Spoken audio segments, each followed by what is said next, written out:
Hey, what's up, guys? It's Jordan with the Laundromat Resource Podcast. This is show 79, and I'm pumped that you're here today because today is legitimately an incredible episode. I mean, I know I say that a lot, but seriously, I left this interview like super jazzed. In fact, I bumped it up in front of all the other podcasts to get this thing out as soon as possible. I just got super excited about our guest today, who's Christy Moore out of Phoenix, and she is doing some incredible things with her laundromat. I think you're going to leave this thing super inspired, whether you own one or more laundromats now, or you're planning on owning one.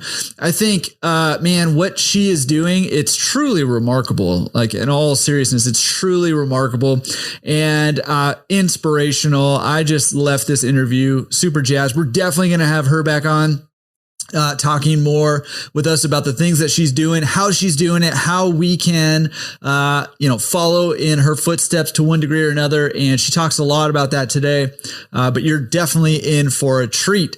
So I don't want to take up too much time, but I just want to say welcome to all the new members over at Laundromat Resource. There's like so many people signing up every day. It's crazy.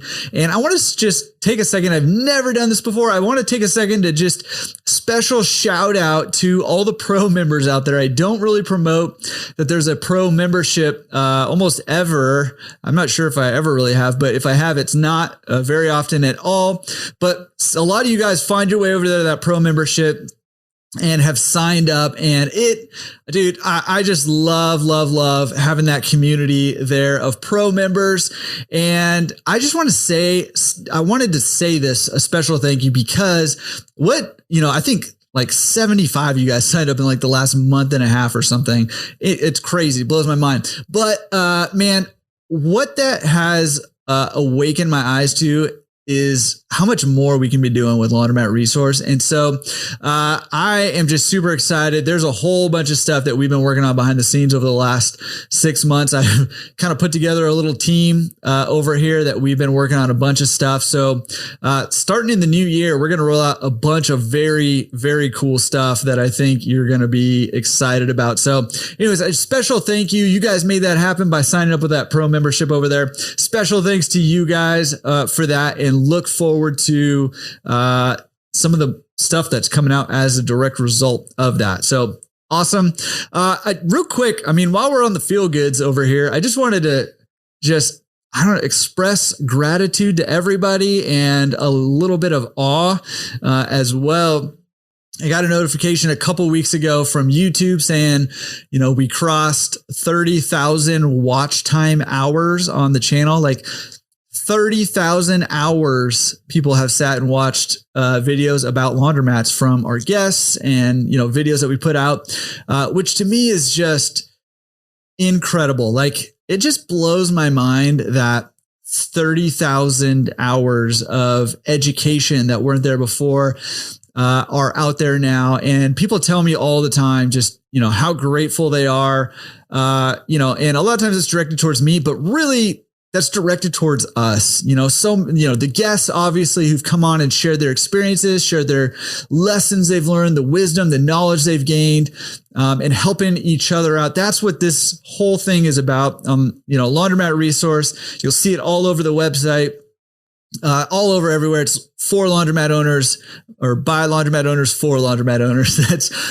you'll see that everywhere. And that's really kind of the heart of what we're doing. And so, I wanted to share that, not as like some kind of weird flex or anything, but as like, hey, you guys are making a difference, whether you've, come on yourselves and done, been on the podcast or contributed in one way or another, or just by, coming on and learning with us. That really, it does help spread that word, to other people. So, with that said, keep the train rolling. Really just want to express gratitude for, those of you guys who are following along with the podcast or the videos or the blog or, the website, all the stuff that's going on.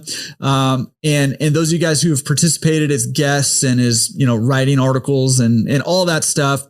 And want to invite you guys to continue to do more. Come be a guest on the podcast. If you have something you want to write about this industry, let me know. I'll help you get your message out there. And, whatever. I'm always open for new ideas. So again, this whole platform is by laundromat owners for laundromat owners. And I just want to keep that train rolling. So thank you guys. That's a shared milestone. And speaking of milestones, just another one that is kind of an interesting one. Last week, we sent out episode 78 of the podcast, and it was also our we crossed 78,000 downloads last week of the podcast, which is like, it just blows my mind. That's not counting any of the YouTube stuff. That's straight podcasting.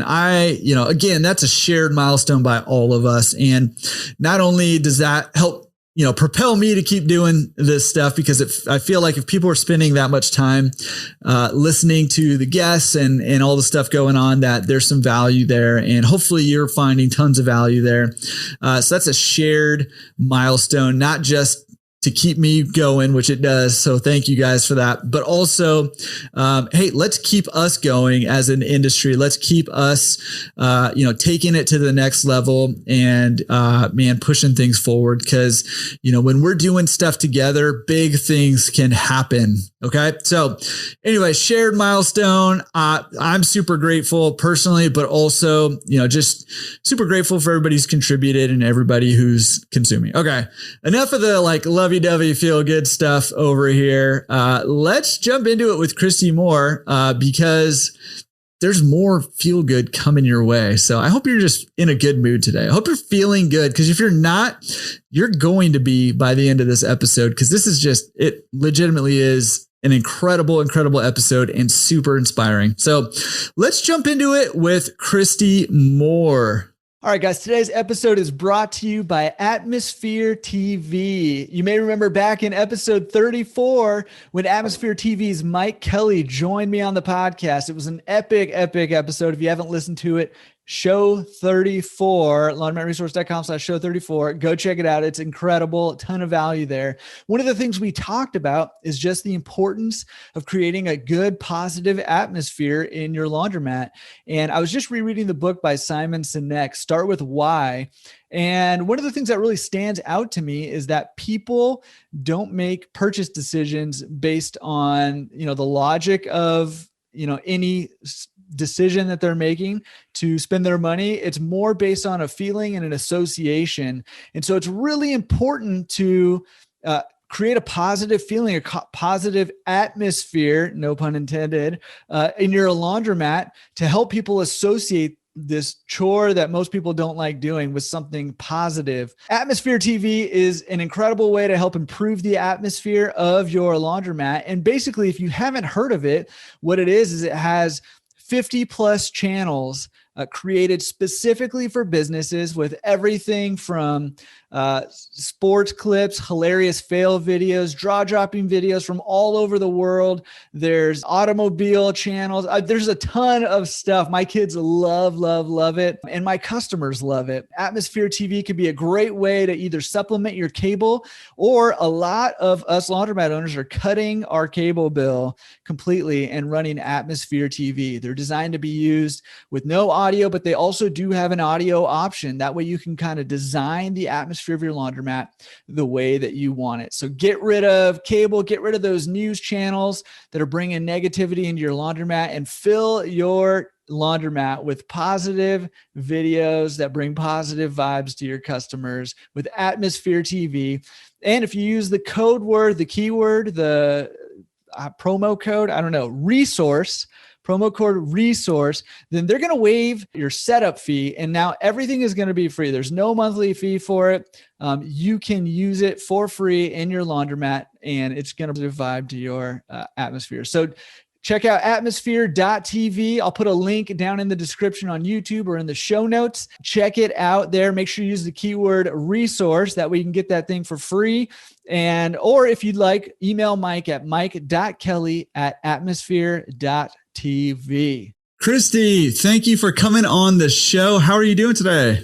Doing so good. Thanks so much for having me. Oh my goodness. Well, I'm very excited. I saw a little bit about, just like a tiny bit about what you got going on I think on LinkedIn, and reached out to you, and I was like, hey, you got to come share what you're doing. So I'm super excited about this episode and hearing your story and what you're doing. But before we get into that, can you just give us a little bit of background? Like, who are you? And tell us kind of how you got into this space. So I think most important is that I'm a social worker by profession. And I had a challenging experience at my neighborhood laundromat about 4 years ago. And in that moment, realized that laundromats have the potential to serve as vibrant social hubs that celebrate arts, culture, and community. That night I came home, I told my husband I'm quitting my job and I'm going to open some kind of laundromat that has a social spin to it. And he was eating a hamburger at the time. And the scene was very dramatic. So we had just moved into our tiny home. So when I flung open the door, all attention was on me. And he just calmly finished his bite and said, call it that, social spin, and open a chain, not just one location. So I gave my previous employer a 4-month transition notice while I was learning about the industry, the tactical components, and also thinking through how can we build in a purpose-driven business model into the laundry industry. So we use very thoughtfully the tenets of conscious capitalism and operate our laundromat and laundry service to be purpose-driven. And so what that means specifically is that we connect our customers to care through community events and hire only individuals that have barriers to employment. So our signature event is free laundry every Wednesday to our neighbors in need. We have 2 locations, one in Phoenix and one in Mesa. And over a 4-hour period, the neighbors could come and drop off their laundry at our Phoenix location or do it themselves at our Mesa location. And that's when we have a high volume of customers with really specific needs that we're able to meet. So at our events, we have not only free laundry, but we have hot meals available, personal hygiene items. We have a DJ that spins music, tunes each week. And then we also have a service provider on site specific to the neighborhood's needs. So we've had COVID vaccines provided, HIV/AIDS testing, access to free internet services and tablets, behavioral health service providers, early education programs and services, GED preparation, and so forth. We even have our congressman and his office come out with their social workers to help identify and triage the support our customers need. So that's something we do every week, in addition to other special events throughout the year. Yeah. Holy cow. Okay. I mean, you just threw a whole lot of stuff out there, and that is awesome for one. And we've got to dig a little more into all of that and how you're putting this together. I mean, it sounds like you're basically still just doing social work. You changed the platform of it. Absolutely. Yeah. So, all right. So let's back it up for a second. I want to hear, okay. So you're flinging open the doors to your house and saying, I'm starting a laundromat. Yeah. Starting a laundromat. I mean, first of all, your husband seemed like he took it pretty well and didn't think that you were crazy. Yeah. I mean, like my life partner, our biggest champion, our biggest funder, his job is to keep his job so that we could build this business. He's been phenomenal. He does have a non-negotiable, which is I will not work on machines. Like, no, anything else he'll do. We're like, that's cool. Yeah. We got a great team helping with that. Yeah. That's awesome. All right. So, I mean, that's good. And did anybody else look at you and think that you were crazy for this idea? Because I mean, listen, it sounds like an awesome idea, but it is a little crazy, especially just like, all right, I'm going to quit my job and I'm going to open a laundromat and I'm going to, try to, do all, I mean, it sounds like you're doing a ton of things at your laundromat to help your community, which is awesome. But I mean, it's a lot, right? It's a lot. I mean, did anybody look at you and say, you're crazy? Or are they just everybody on board? So I had met with individually in that 4-month transition, over 100 people, one-on-one connections from my previous work experience, getting their thoughts and helping me think through pitfalls, resources, opportunities. And those conversations went really well. In addition, before we opened our first laundromat, the actual brick and mortar, we started operating a wash and fold service. And our goal was to register 100 customers before we opened our first laundromat. And in that process, we were going to existing laundromats and talking to customers about what they liked at that space, what they would change, pitching them our idea and revising it with each conversation. So I didn't get a lot of pushback. I got a lot of new insights and resources and excitement. And so when we launched our first crowdfunding campaign, we raised $30,000 within less than a month from our community, which allowed us to help purchase our first location. So when you take the social service component, yes, that's beautiful. It makes a lot of sense because it's a high volume location in typically a high need neighborhood. So that makes a lot of sense. And then when you look at the laundry industry and the potential performance, that also makes a lot of sense, right? So it is capital intensive, which I think leads to inequity in the industry, but that's a whole nother conversation. But once you have a well-run laundromat, it makes a lot of business sense. So when you combine the fact that you are diversifying revenues by having a high volume laundromat matched with grants and donations, you're actually able to do a lot of good quickly. Yeah. I mean, you just keep throwing out a whole lot of stuff, and I have like 1,000 million questions. All right.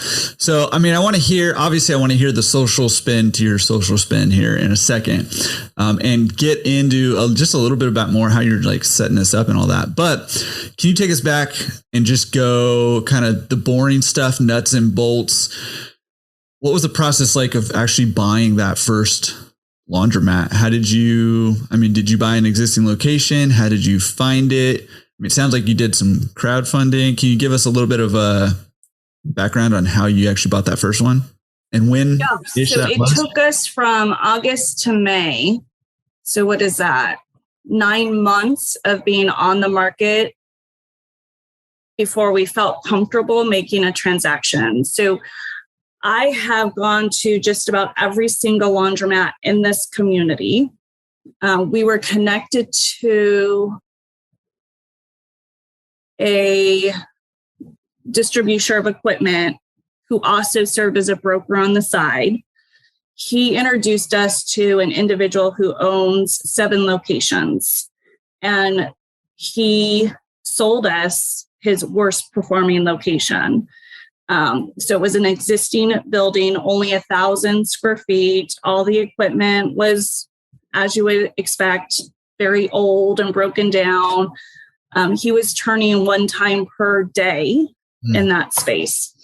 So we bought it with the $30,000 that we crowdsourced. And then we invited existing customers and volunteers to help clean up the space. It was horrible. There was like mold on the walls where kids could touch and put in their mouths. The bathroom was so moldy that when we went to do a renovation in there, it just crumbled. The walls just crumbled, just bad. So we spent 4 weeks focused on cleaning that space up. And within 6 months, we went from 1 turn per day to 7 turns per day. Whoa. And maintained that volume throughout the 3 years that we were there. Unbelievable. So this first location, because we were still like, is this going to be a thing? Would I like it? Does it make sense? Would the community like it? Would customers even care? We just signed a 3-year lease on our pilot project to see if it was something that made sense. And about halfway through that experience, we saw that it was something and started negotiating a 10-year lease for our second location. And that location was a former laundromat that had been vacant for about 10 years. So it had all of the HVAC, plumbing, electrical intact. We just needed to update that. So we negotiated an amazing lease with our landlord. We have anchor rates, which is unbelievable. 10-year lease. They managed all the tenant improvements. And so all we needed was the equipment, essentially.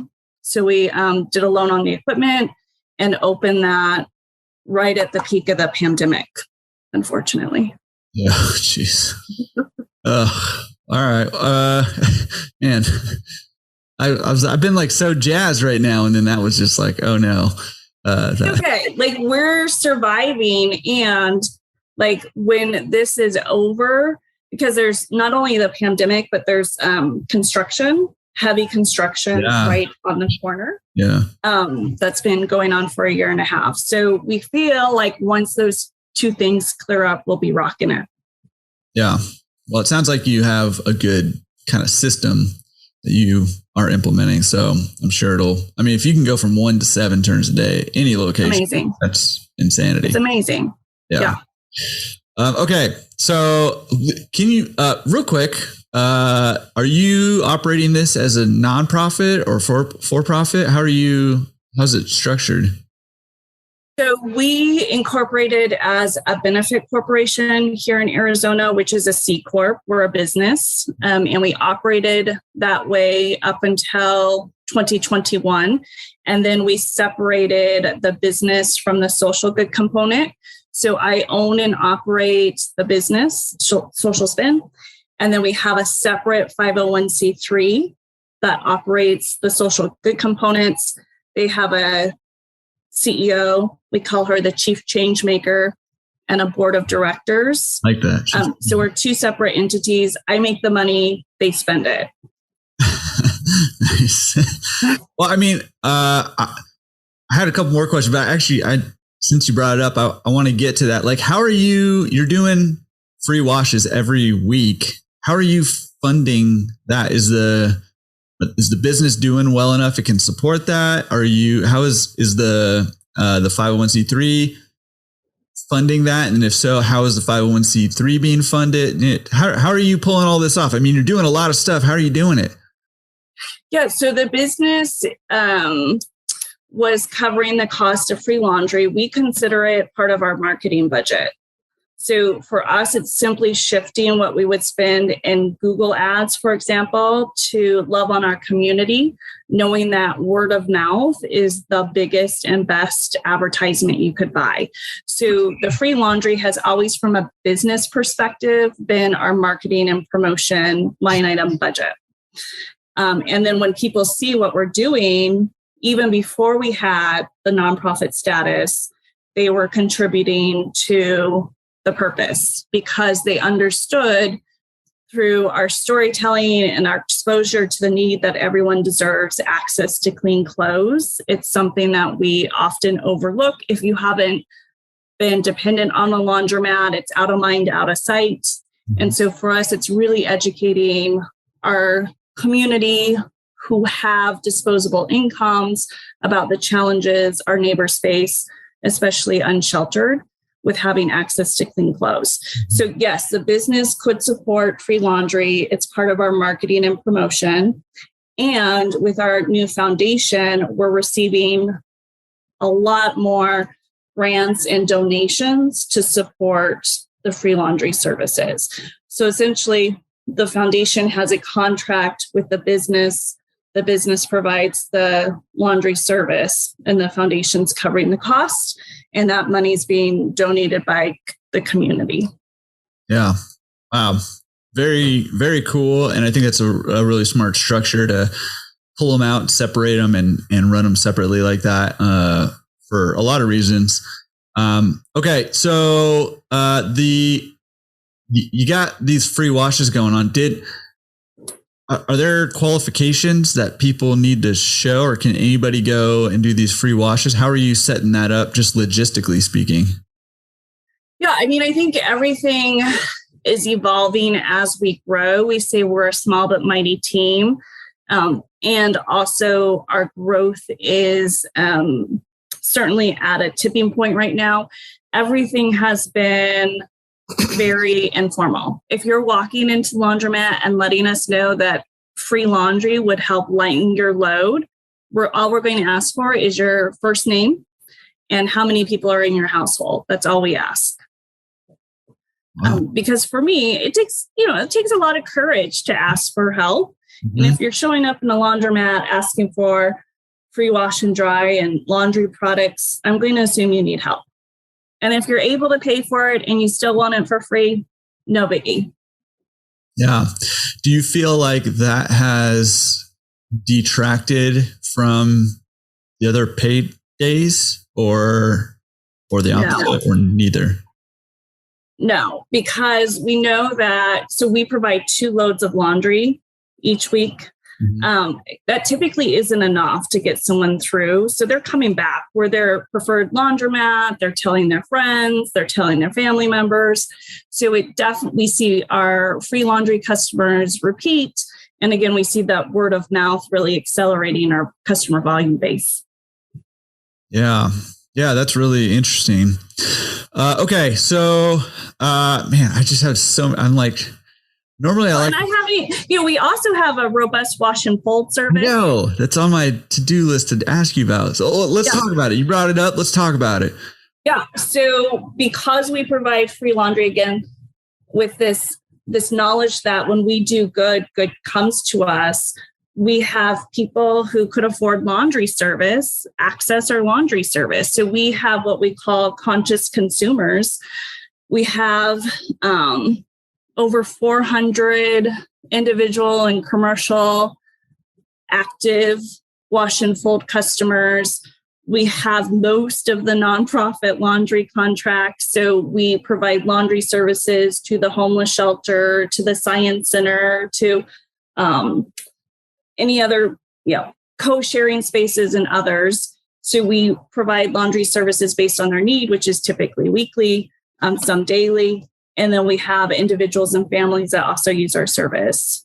And so that is priced at market rate. We charge $1.75 per pound for laundry service. We have a membership-based program, pickup and delivery service. And then who's processing the laundry are our employees who all have a various barrier to employment.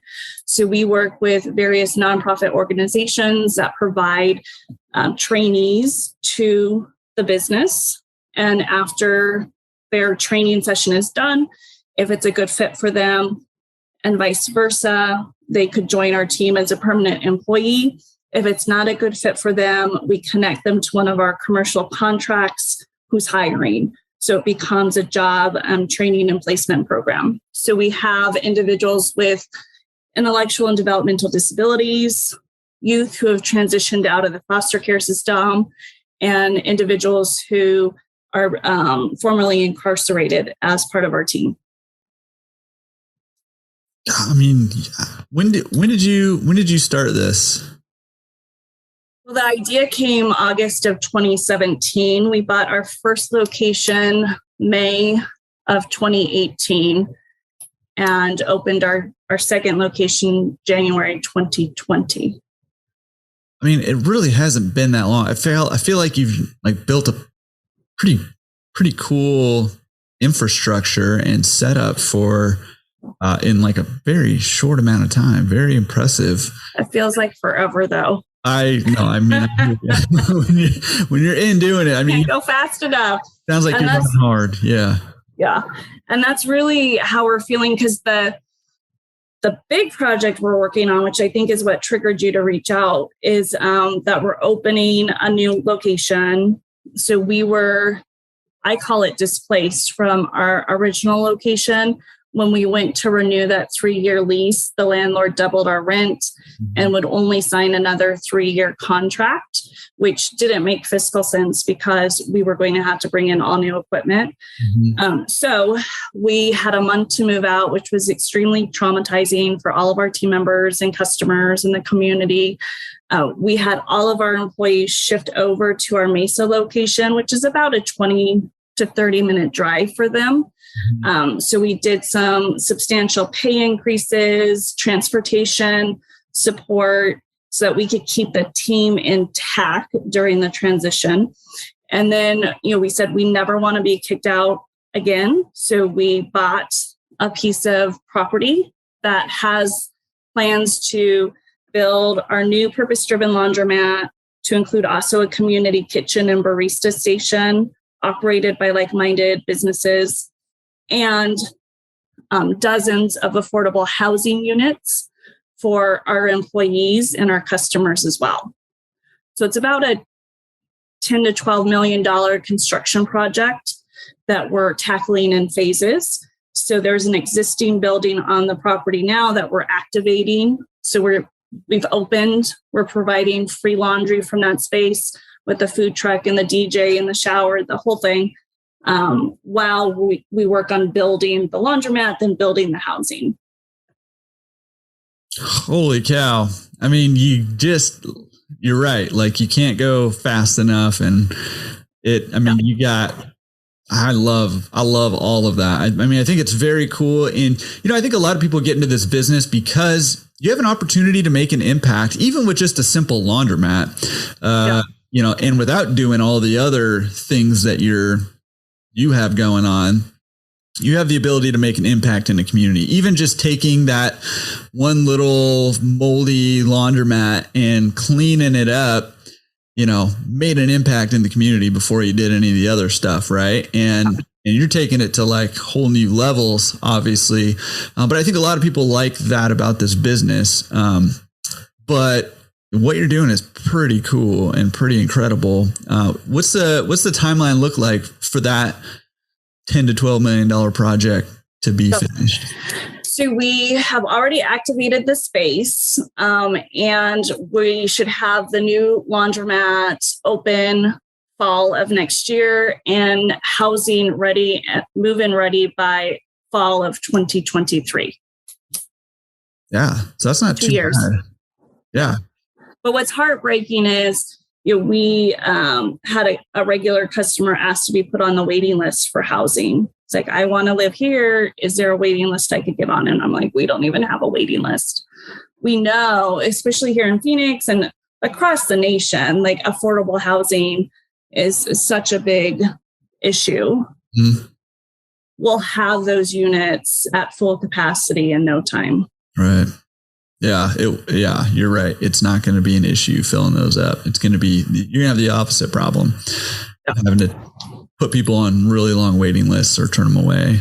That's a good problem to have, but still a tough one to have.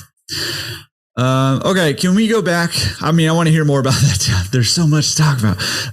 Can we go back for a second to that first one that you bought? And you mentioned you crowdfunded. Can you just tell us a little bit about the logistics of how did you go through, GoFundMe, or how did you crowdfund to help you get that one off the ground? We went through Indiegogo. Okay. And we had a very generous $5,000 seed donor. And this is all, so with Indiegogo, it's not a loan, it's a contribution. Mm-hmm. And there's no tax write-off for the donors because at that time we didn't have a 501c3. So everyone who contributed in the belief that everyone should have access to clean clothes. So we did Indiegogo, we did a video. I think we had just the 30 days to get the funding through. With Indiegogo, you set up like packages.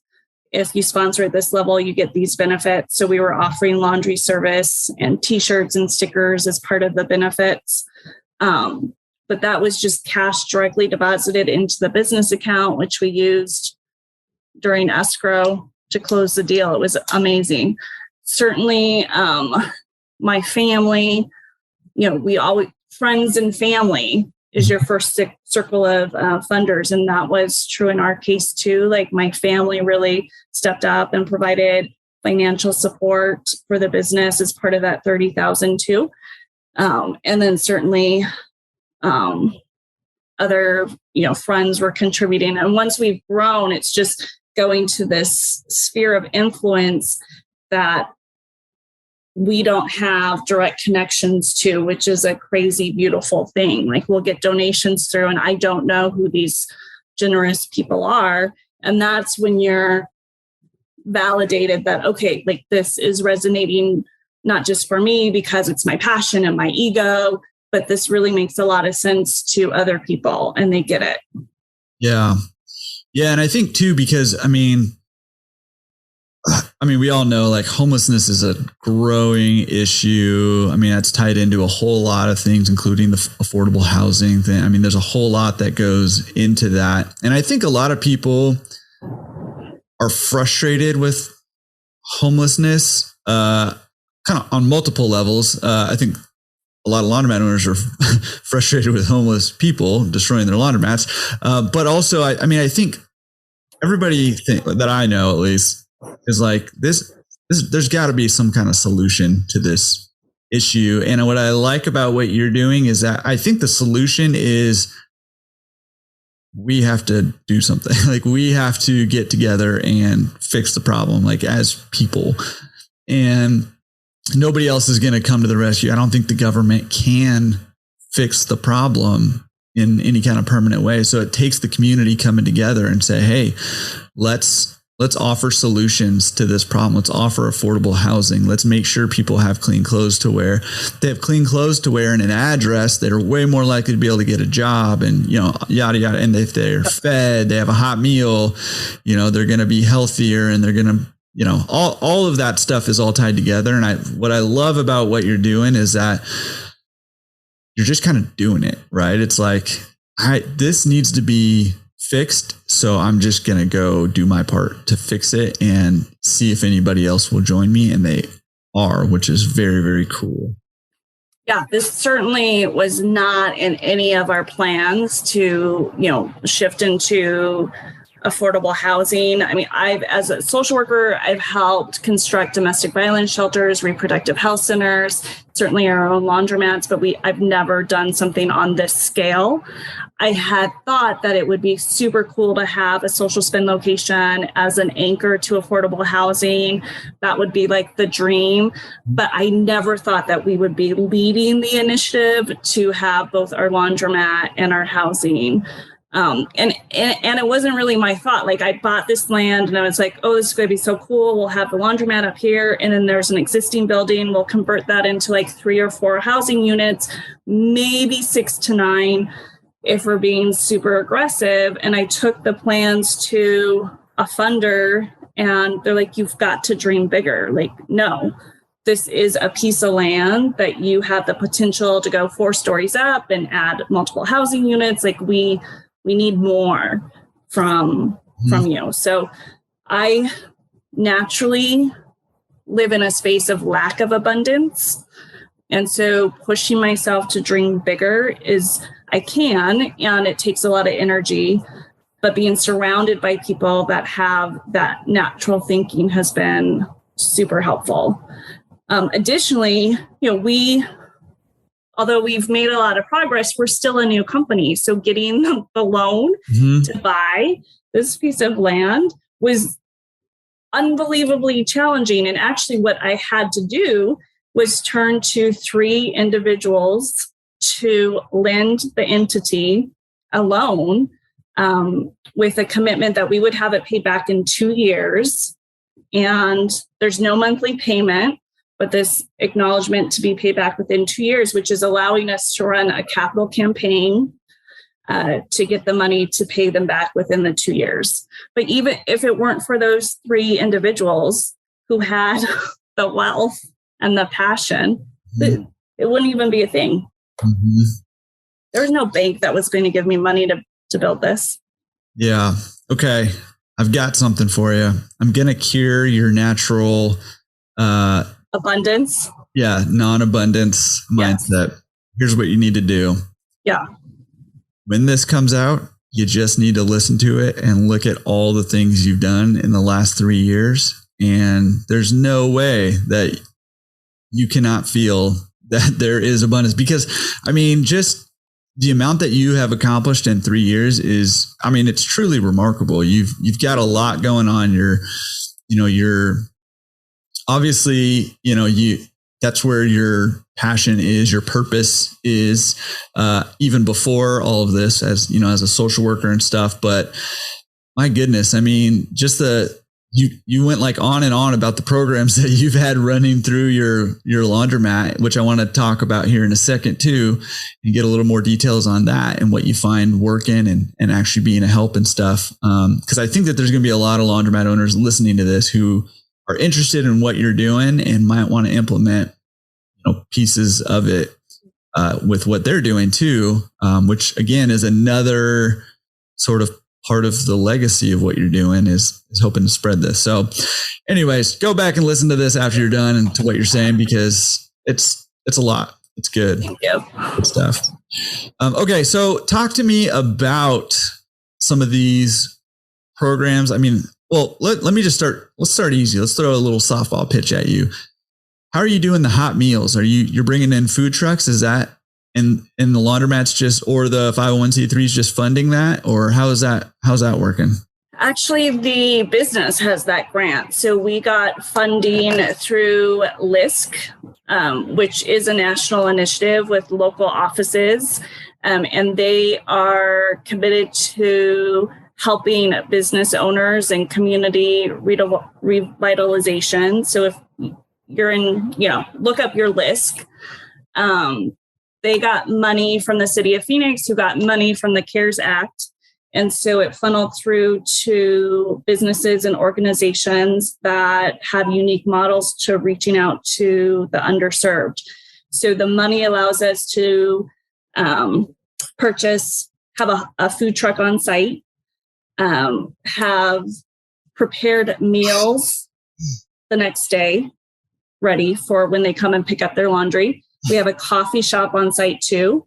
And then we have carrying cases, which are backpacks filled with snacks that last on the street. They don't require refrigeration.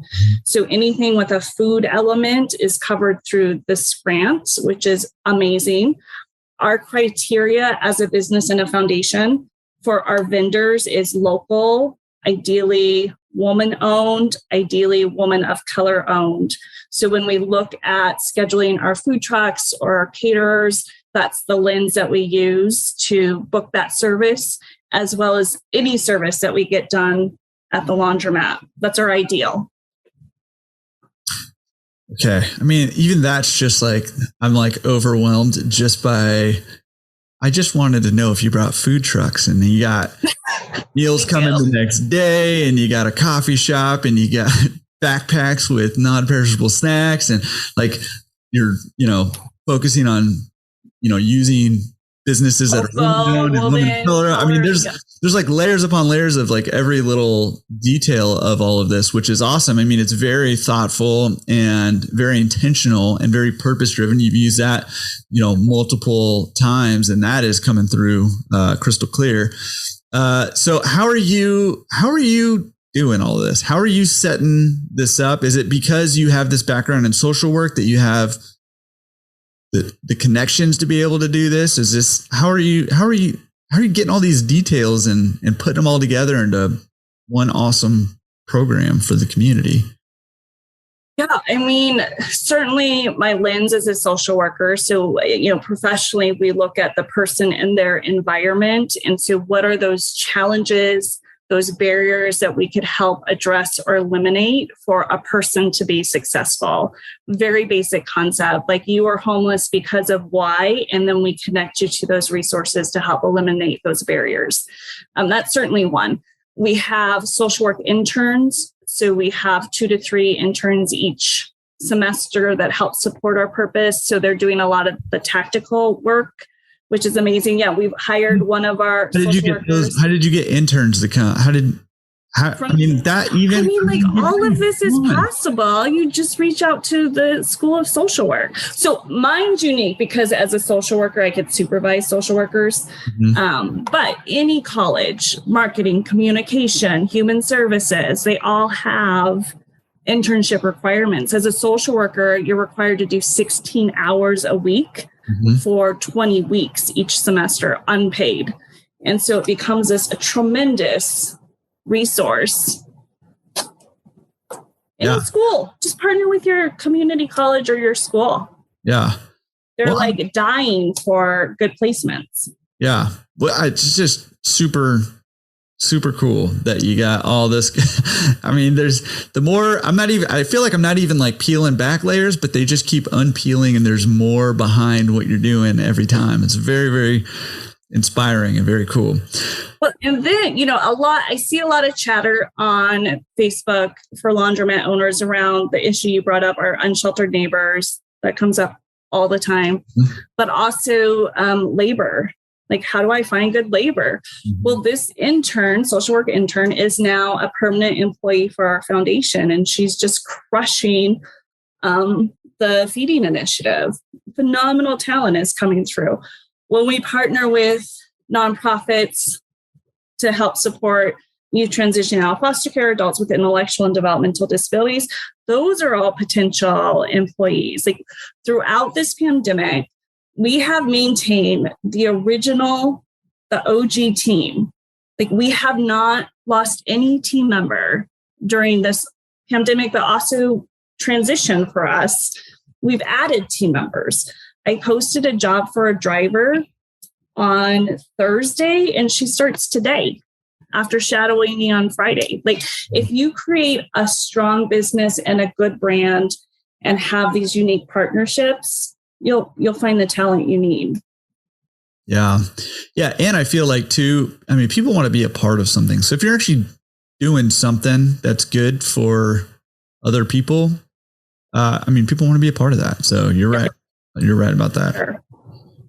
Where are you finding all of these grants and, where in donation? I mean, where are you finding all these things?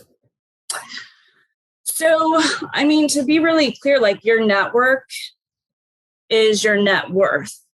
Mm-hmm. I have been extremely fortunate to be in positions that have connected me to unbelievably amazing people. And I've had relationships with funders for years. If you're new to the space, there's tons of phenomenal resources. Like each state will have a nonprofit alliance, which has grant registries available. And we apply for grants, but typically those grants are coming to us through a relationship. And it's someone saying, hey, we think that your purpose fits this funding model really well. And then we go for it. We don't do a lot of like blind grants. It's all about relationships. Yeah, which I think is a great way to do things because, whether it's nonprofit stuff or business, that's just where the magic happens is when you're dealing with people that you have relationships with and you get more opportunity that way for sure. I think that's a great business/nonprofit model to be working from. Okay. So talk to me about this. Let's say I'm a laundromat owner who's inspired. I think there's going to be a lot of them, right? And wants to kind of get started sort of trying to implement some of this stuff and move in the direction that you're going. maybe on your level, maybe not quite on your level, but wants to move more in that direction. Can you give us what are some good first steps that a laundromat owner should take if they want to kind of implement some of this stuff? I think the first step would be familiarize yourself with the tenets of conscious capitalism, this notion that when you treat people good, your business benefits. And those people include your employees, your stakeholders, your customers. So really begin to understand the mindset of doing good brings good. We have a lot of super successful companies in this country that have shown us how this could be done. So that's one step. The second step is, everything we do is also customer driven. So some tactical examples. We have chalkboard from ceiling to floor that's titled, "We want to have a conversation about."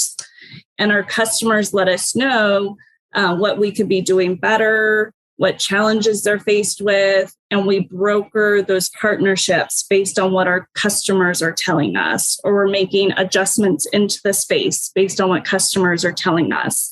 And it could be as simple as the type of snacks that they want brought into that space to, hey, I'm really struggling because I became homeless last week and I need some help. So get to know your customers. I mean, these are people that are keeping you in business. And we know that they come in every single week and they're there for about an hour and a half to 2 hours. You have a real opportunity to develop authentic relationships with your customers and help support them while they're supporting your business. We've had a lot of success in the local movement. So I would say another thing would be get to know your local first movement, which is typically a nonprofit in your community that helps elevate all of the local businesses in that area. And they'll help connect you to funding resources and training, people, potential contracts, but also help communicate the narrative that when you shop local, when you do business local, everyone benefits in the economy. So those are three things that I think are doable, right? Conscious capitalism, customer driven, and the local movement. Yeah, absolutely. I mean, yeah, absolutely. I think that's great. And I think, the specifics of that is good. Generally, it sounds like, hey, get educated, and identify the issues, in the community, and then look for existing resources that you can partner with and network with and go for it. So, I mean, I think that's a good framework to get started. So anybody who's interested in, implementing some of this a little bit more social element to their laundromat, I think that's a great direction to go. Okay. You mentioned earlier, and I don't want to get too far down this rabbit hole, but you mentioned earlier equity in the industry. Yeah. And want to chat about that just briefly and what you meant by that? I mean, the basic understanding is that rarely laundromat owners are customers or customers are laundromat owners. Mm-hmm. Like if my husband and I did not have assets to contribute towards this business, there's no way we would be running this thing. The equipment alone for one laundromat is $250,000. So you need access to collateral or good credit or people. And I think that what that creates is this structure where owners are highly disengaged from their customer base, and customers are in a space where it's difficult for them to ever attain ownership. So long term, our why is to shift ownership of our laundromats to our employees, who are often customers of the laundromats. And so thinking through how could we create equity in our business, help model for the industry what this could look like. I mean, we haven't tackled that other than at a very basic level, giving our customers a lot of feedback, like customer driven, employee driven, autonomy for our employees, livable wages for our employees. But at some point, we would love to be able to shift that ownership to them as well. Yeah, that is very awesome. Also, I mean, just everything that you are saying is very awesome. I mean, I have like 1,000 more questions. I know we're a little bit short on time for this. So here's the thing is that we're going to have you back on at some point and chatting about what you got going on. I'm a little scared that even if we had you back on next week, there would be so many things that you have done in the last week that we wouldn't even have time to talk about them.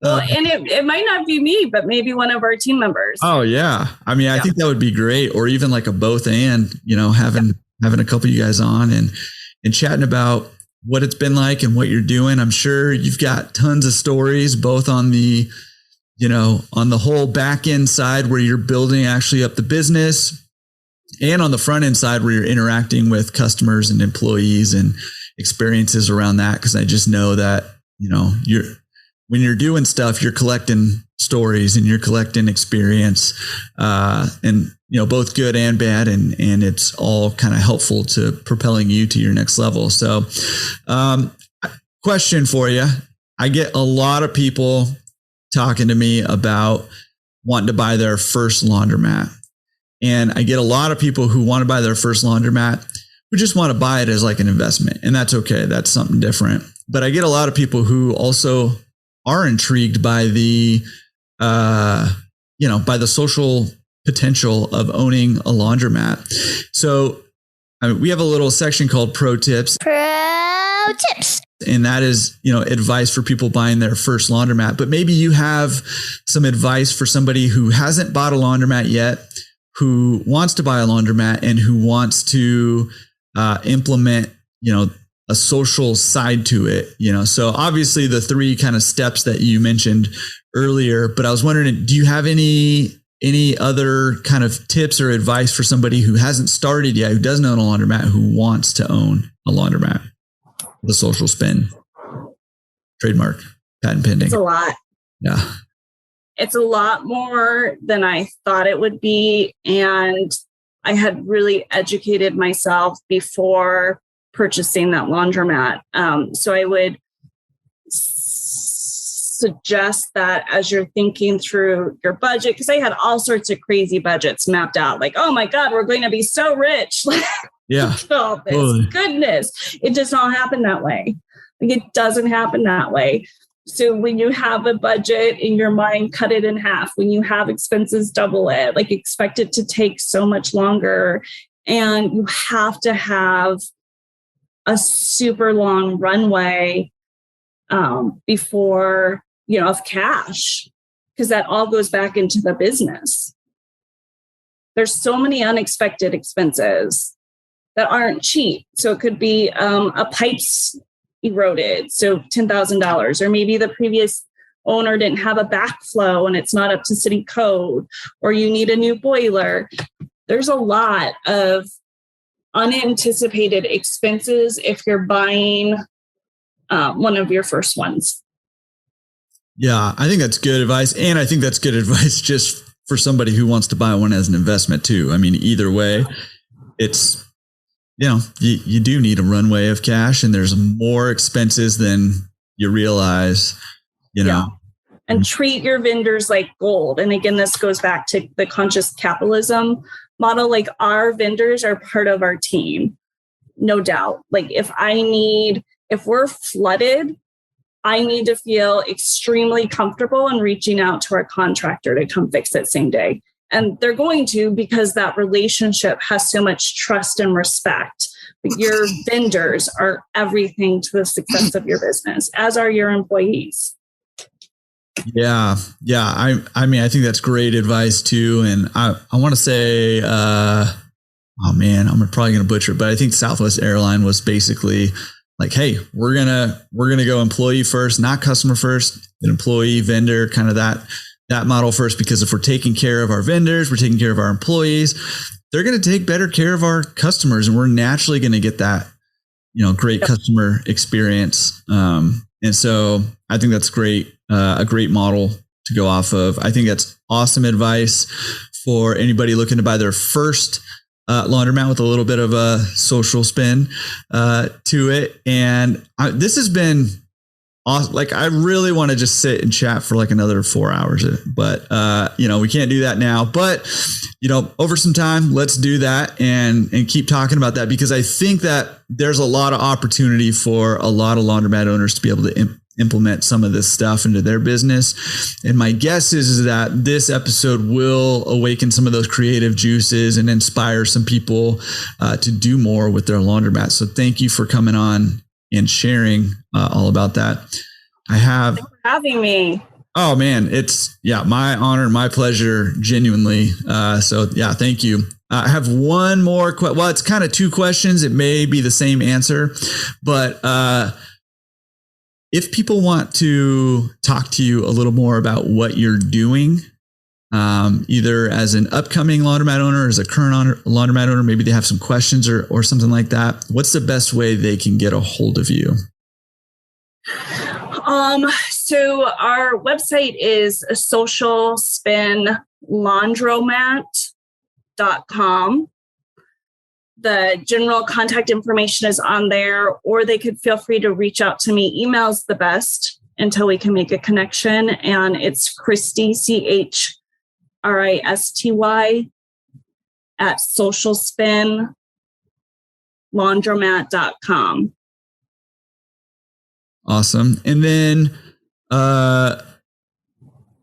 this might be the same answer, but if anybody here is listening and is just inspired by what you're doing and wants to contribute, what's the best way they can contribute to, the cause, to Social Spin?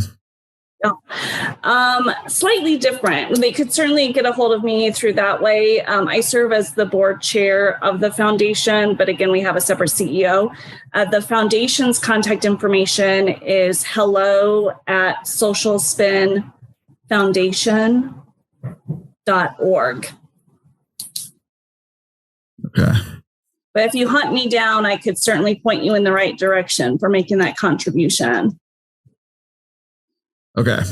So I was just writing all that down. Sorry, I can't do two things at once. I will have all of that information, the links, the email addresses, all of that stuff will be in the show notes that you can find. Or if you're on YouTube watching this, then you can check that down below and get a hold of Christy, ask her questions, tell her how awesome she is, what a rock star, and maybe give her a little bit of encouragement. Because I do know, number one, being a business owner can be very isolating and it can be very difficult. And I don't know about you, but I'm like pretty much, up to the mountains 1 minute and down in the valleys the next minute, and all up and down all the time. So getting a bit of encouragement is always good. But also, I know that the work that you're engaged with on the social side of things is, a whole lot of ups and downs too, issues coming up all the time.